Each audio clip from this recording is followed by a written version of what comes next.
Hey everybody, I want to reach out to you just for a minute here on a serious topic.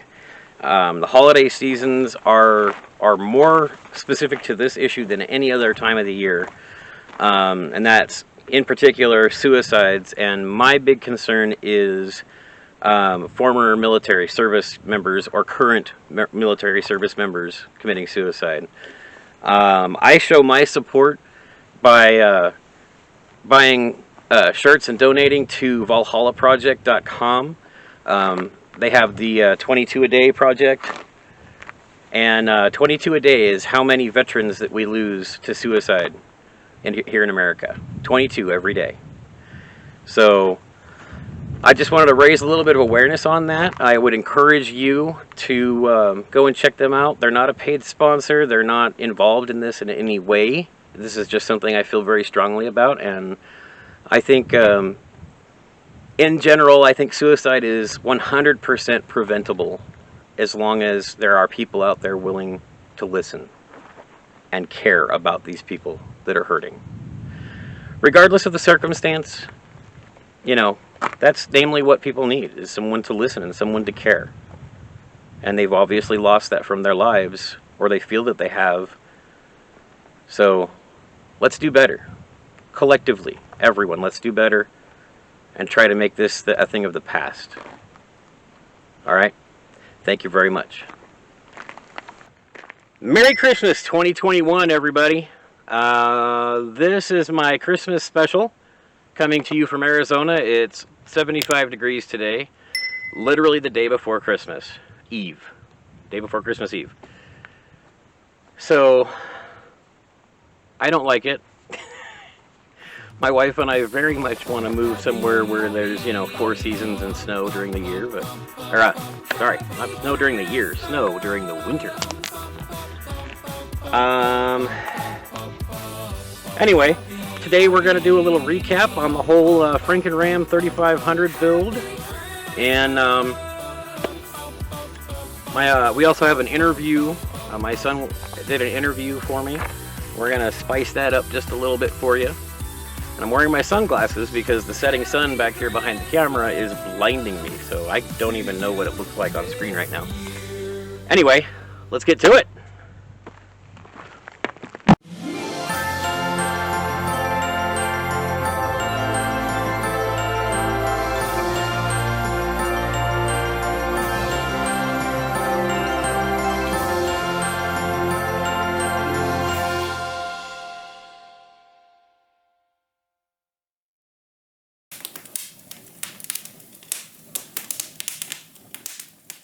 What you're looking at here is the actual beginning of us tearing down the donor truck.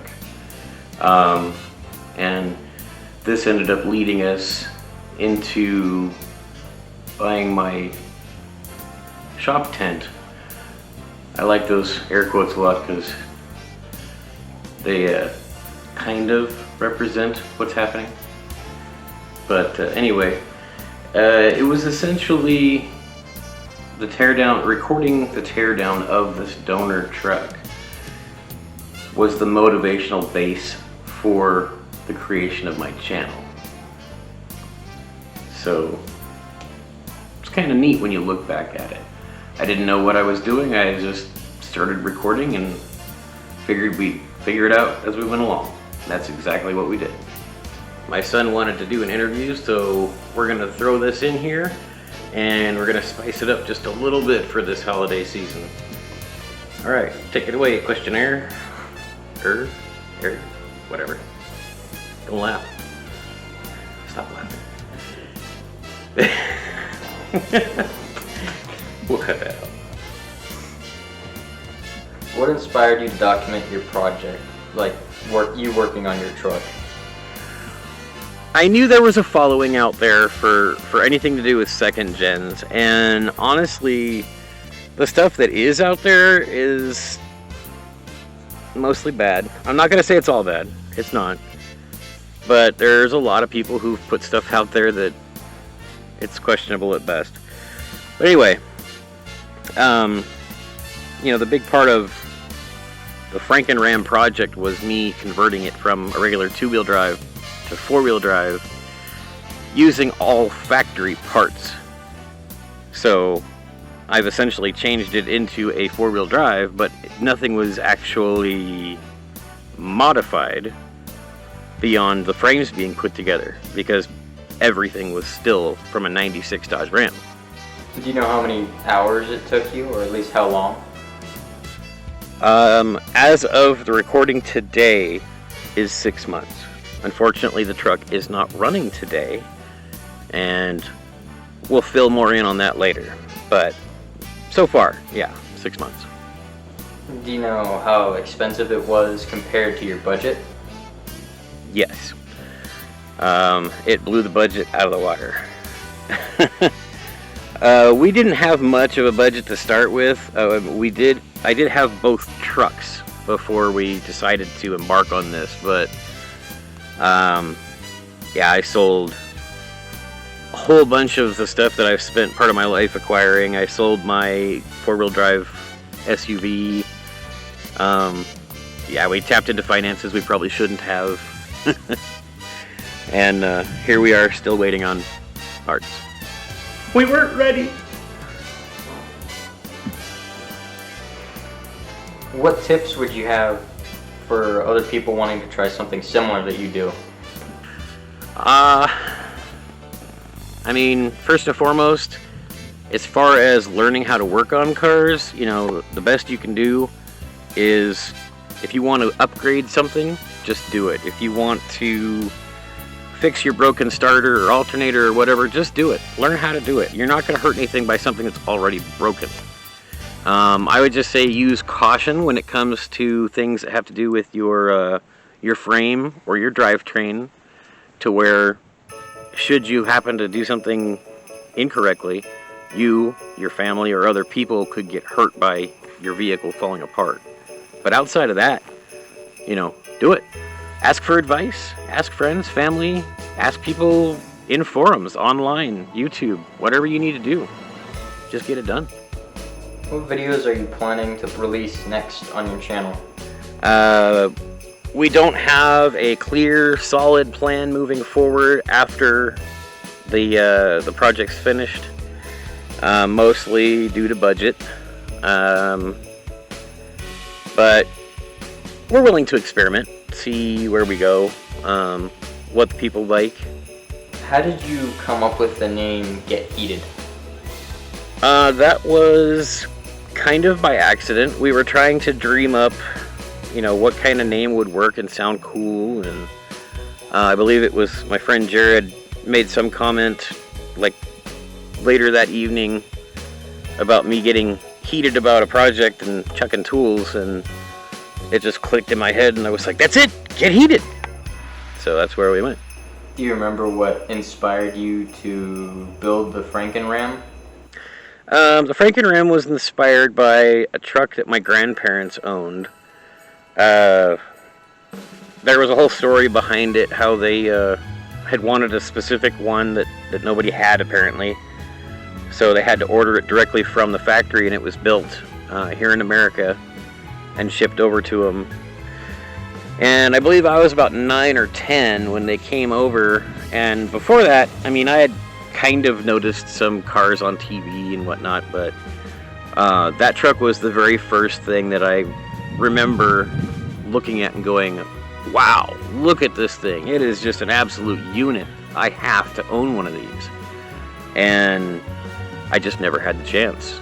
And I probably never will have the finances to buy one, you know, in really good condition, just off a showroom floor or somewhere. So I decided I'd build what I wanted. Do you have any other vehicle modification plans for the channel? Yes and no.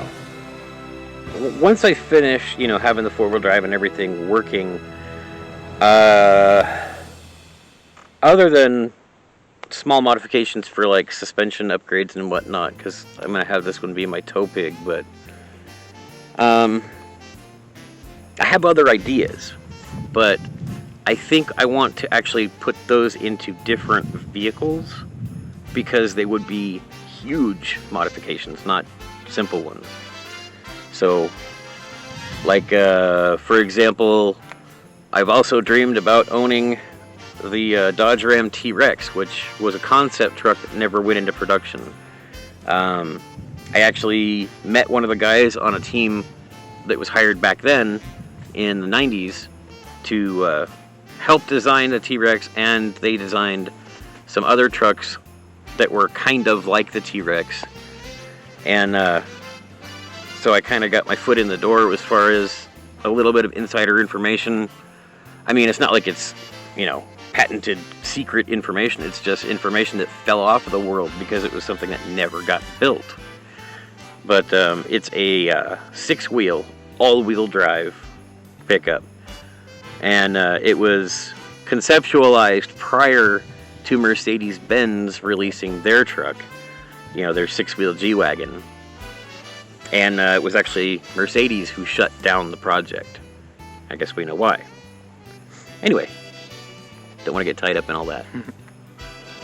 Can you tell us about your crew or affiliates that helped you with this project? The people that helped with the project were pretty much close to home, literally.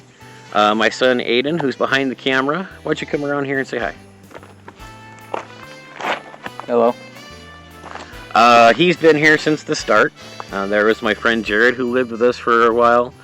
He did all the heavy lifting for the channel.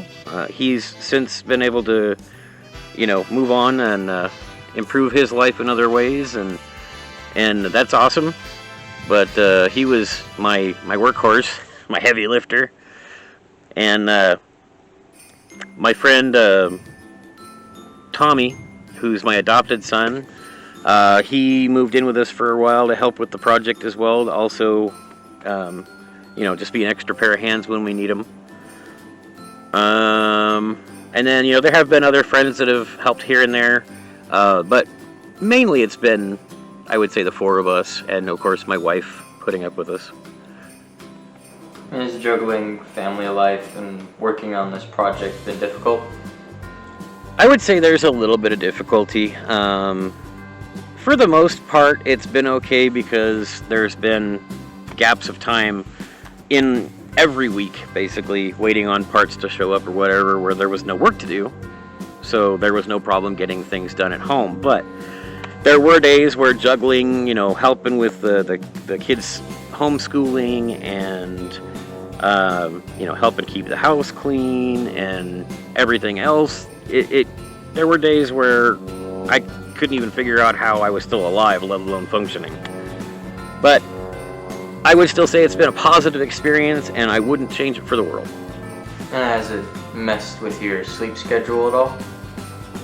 My sleep schedule has always been kind of jacked up anyway. I don't want to really get into the details of it, but you know, I'll have times where, whether I'm working on a project or not, I'll get maybe a 2-hour nap per day for a week and then crash at the end of the week. So sleep isn't something that I can really measure as something that this project would or wouldn't disrupt, I guess would be a good way to put it. And what do you enjoy most from documenting your work on the truck? Well, I would say the most personal enjoyment that I would get out of it is knowing that, at least if I'm not educating people, I'm helping entertain them. I know I'm kind of reserved for a lot of things, which in reality I'm much more animated than what you actually see on the videos. I get nervous in front of the camera, kind of like right now. But I hate seeing myself on camera, but sometimes I have actually been working on a project and I've gone in to edit some video and I catch something I screwed up by watching the video, and I'm like, oh, I gotta go back and fix that and re-record that. It's kind of like having a neutral observer in a way. The camera is always watching. People only see like 1/1000th of what I actually do. So, I mean, there's a lot of edits out there. But my main goal is to help educate and entertain. I mean, that's the only reason I'm putting this stuff out there. I hate being in front of the camera. Do you know when the FrankenRam will be done? For the most part, it's done now. The problem is the aftermarket lift pump that I crossed my fingers and ordered off of Amazon turned out to... it didn't work. So as soon as we sort out the lift pump issue, we'll be back driving down the road. As far as finishing the four-wheel drive, I have to re-gear the front diff and put new U-joints in the front drive shaft, and that's literally all that's keeping that from happening. Oh, and I have to fix the speedometer. That is going to be another episode, but I don't think it's going to be one that's going to like finish or keep us from finishing the conclusion project, because it's a slightly different area.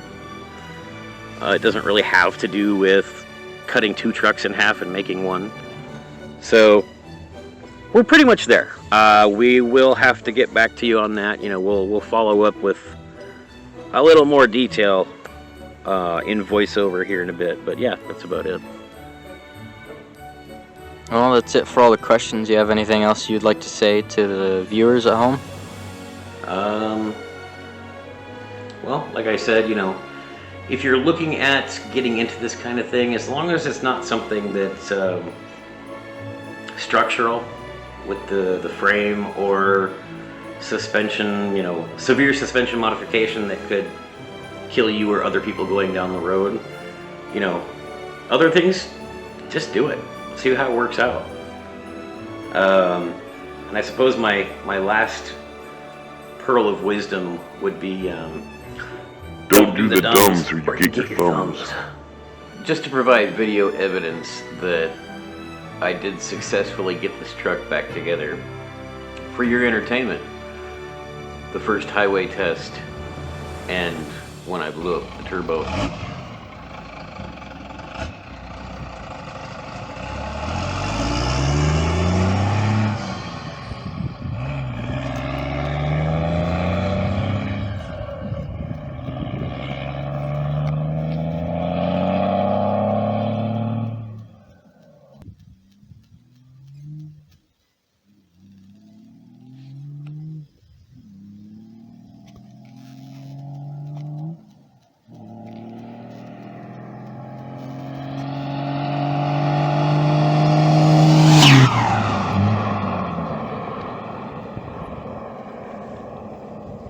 So we did replace the turbo, and we did another highway test, normal driving. We drove into Tucson, did some driving around there. On the way back, the mechanical lift pump died. So that's where we are now. So I'm hoping that we can do a New Year's Eve follow-up video and actually do the full reveal. So until then, Merry Christmas. Thank you for sticking with me, and we'll see you next time. I love you. Oh no. Happy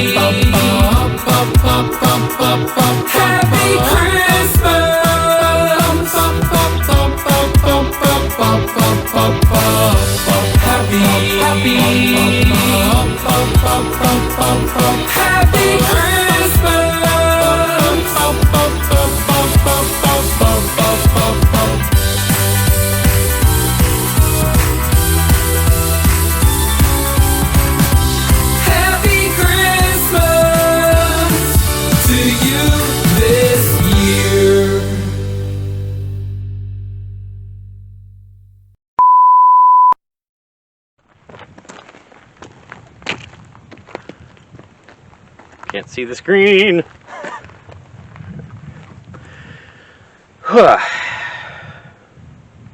Hibbity, hibbity, hibbity. I was gonna say a word.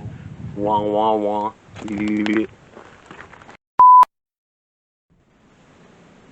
It's going. What inspired you to document the...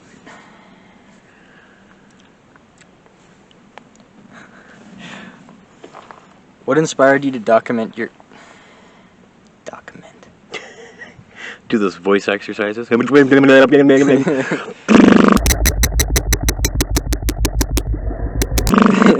Document. Document. Okay. What inspired you to Why did I stop? Whew. Okay, I got this. Okay, alright. What inspired you to document this project? Well, what did I say last time? And here comes the cat again.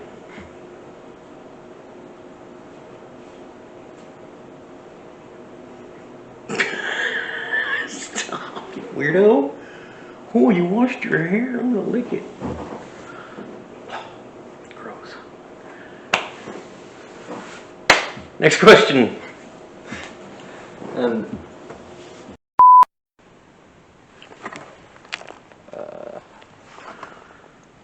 This is from a 45 ACP.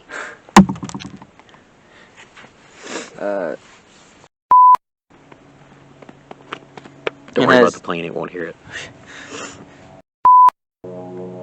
Has it messed up your sleep schedule at all? Not really. My sleep schedule has always been garbage. Let me start over. Yo, shut up! My filter only blocks so much. What the hell is that plane? Come up the middle of nowhere and we're still getting bothered by somebody else. Oh look, another plane.